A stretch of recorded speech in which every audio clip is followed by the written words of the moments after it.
In this lecture, we will study about Rutherford model of atom. इससे पहले वाले lecture में हम थॉमसन मॉडल ऑफ एटम के बारे में बता चुके हैं। अगर आपको उसके बारे में देखना है तो आप वीडियो को देख सकते हैं जो हमने डिस्क्रिप्शन बॉक्स में जिसका लिंक दिया गया है। Okay, Thompson model of atom क्या था वो तो हम देख चुके हैं। अब हम रदरफोर्ड मॉडल ऑफ एटम करेंगे जो हमारा थॉमसन मॉडल ऑफ एटम के बाद आया। थॉमसन मॉडल ऑफ एटम हमारा क्या कहता था, ये जो हमारा है एटम है like a positive sphere, okay, and electron उसके अंदर क्या है समाये हुए। और उसने यह भी कहा था कि जो हमारे number of electron and number of proton उसमें इक्वल होते हैं, इसीलिए जो हमारा एटम है क्या होता है, न्यूट्रल होता है। ओके, लेकिन जो हमारा थॉमसन मॉडल ऑफ एटम के फेलियर के बाद उसके बाद जो हमारा आया Rutherford model of atom. Rutherford model of atom ने स्ट्रक्चर ऑफ एटम को करने के लिए क्या, उसने अल्फा पार्टिकल स्कैटरिंग एक्सपेरिमेंट किया। उस एक्सपेरिमेंट में क्या किया, इन दिस एक्सपेरिमेंट जो हमारा moving alpha particle made to fall on golden foil, golden foil के ऊपर जो हमारे अल्फा स्कैटरिंग पार्टिकल को स्कैटर्ड किया गया। ओके, स्कैटर्ड किया, हमारे जो अल्फा स्कैटरिंग पार्टिकल को स्कैटर्ड किया था उसने गोल्ड फॉइल ही क्यों लिया, हमारे जो रदरफोर्ड ने इसीलिए किया था क्योंकि जो हमारा Rutherford want to use thin foil, that's why Rutherford use gold foil only. And alpha scattering particles are very having high considerable energy, so he take alpha particle. Okay, now from alpha particle scattering experiment we observed that कि हमने क्या observe किया, हमारे जो alpha particle scattering experiment थे, most of the moving part alpha particle pass straight from the gold foil, कि हमारे ज्यादातर जो अल्फा पार्टिकल थे moving fast alpha particle straightly pass हो गए हमारे गोल्ड फॉइल से। And some of alpha particle were deflected by the foil by some angle, कुछ अल्फा पार्टिकल थे हमारे क्या हो गए, डिफ्लेक्ट हो गए, सम एंगल से डिफ्लेक्ट हो गए।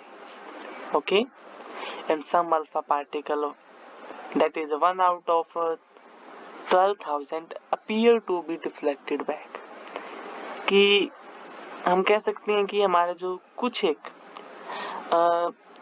1200 में से एक हमारे जो अल्फा पार्टिकल डिफ्लेक्टेड बैक हो गए। तो हमने ये ऑब्जर्व किया, हमने क्या ऑब्जर्व किया कि जो हमारे ज्यादातर हमारे जो मूविंग अल्फा पार्टिकल थे हमारे स्ट्रेट पास हो गए गोल्ड फॉइल से, एंड सम अल्फा पार्टिकल हमारे क्या हो गए, कुछ एंगल से डिफ्लेक्टेड हो गए गोल्ड फॉइल से। एंड हमारे सम 1 और 2 एटम में आउट ऑफ 12,000 क्या हुए, हमारे डिफ्लेक्टेड बैक हो गए। जो Rutherford concluded from the alpha particle scattering experiment है कि जो हमारे रदरफोर्ड ने अल्फा स्कैटरिंग पार्टिकल से क्या कंक्लूड निकाला, most of the space inside the atom is empty, that जो ज्यादातर हमारा स्पेस एटम के अंदर क्या है, खाली है, क्योंकि most of the alpha particle pass through the gold foil without deflection, कि ज्यादातर अल्फा पार्टिकल हमारे गोल्ड फॉइल से विदाउट एनी डिफ्लेक्शन पास हो गई थी। सेकंड पॉइंट क्या है, very few particle deflected from there path, थोड़े बहुत जो हमारे अल्फा पार्टिकल थे अपने पाथ से डेविएट हो गए, या ये इंडिकेट करता है कि जो हमारा पॉजिटिव चार्ज है वो हमारे एटम के बहुत लिटिल स्पेस में ही ऑक्यूपाई करते हैं। Okay, third point is that a very small fraction of alpha particle हमारे डिफ्लेक्टेड बाय 180, कि हमारे थोड़ी बहुत अल्फा पार्टिकल ही डिफ्लेक्टेड बैक हुए थे। Now this indicate that all the positive charge and mass of gold atom were concentrated in very small volume within the atom, कि हमारे small amount of alpha particle थे हमारे deflected हो गए 180 से।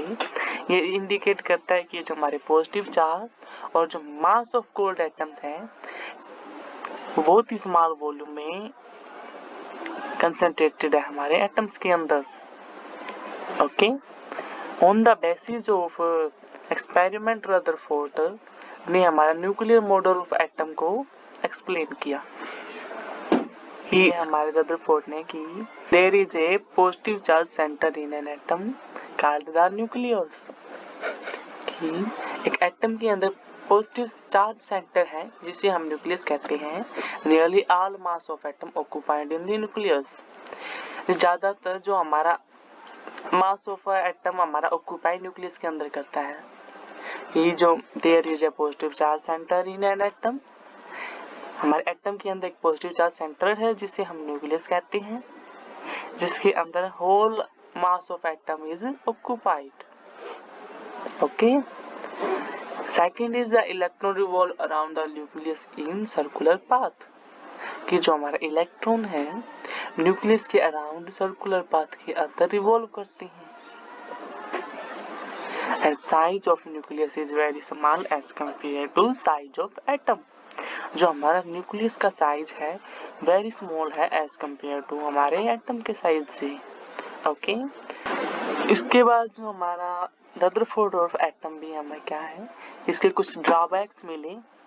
इसके ड्रॉबैक्स को रदरफोर्ड ऑफ मेटल ऑफ क्या थे कि जो हमारा revolution of electron in circular path is not accepted to be stable, जो हमारा रिवॉल्यूशन होता है इलेक्ट्रॉन इन सर्कुलर पाथ में उसे स्टेबल नहीं बताया गया, क्योंकि any particle in circular orbital would accelerate, कोई भी पार्टिकल है जो सर्कुलर ऑर्बिटल में होता है वो एक्सेलरेट करेगा। During acceleration electron will radiate energy, acceleration के दौरान हमारा इलेक्ट्रॉन एनर्जी रेडिएट करेगा। thus revolving electron would lose energy and finally fall into the nucleus of atom। Energy radiate करेगा और वो इलेक्ट्रॉन जो हमारी एनर्जी को लूज कर देगा और फाइनली हमारा क्या इलेक्ट्रॉन न्यूक्लियस के अंदर गिर जाएगा, which is not possible because हमारे एटम आर क्वाइट स्टेबल। सो ये हमारा ड्रॉबैक्स था कि जो हमारा इलेक्ट्रॉन है सर्कुलर पाथ में रिवॉल्व करता करता और अपनी एनर्जी रिलीज करेगा और हमारे न्यूक्लियस ऑफ एटम में फेल डाउन हो जाएगा। Okay, thanks. If you like this video then like, subscribe and share।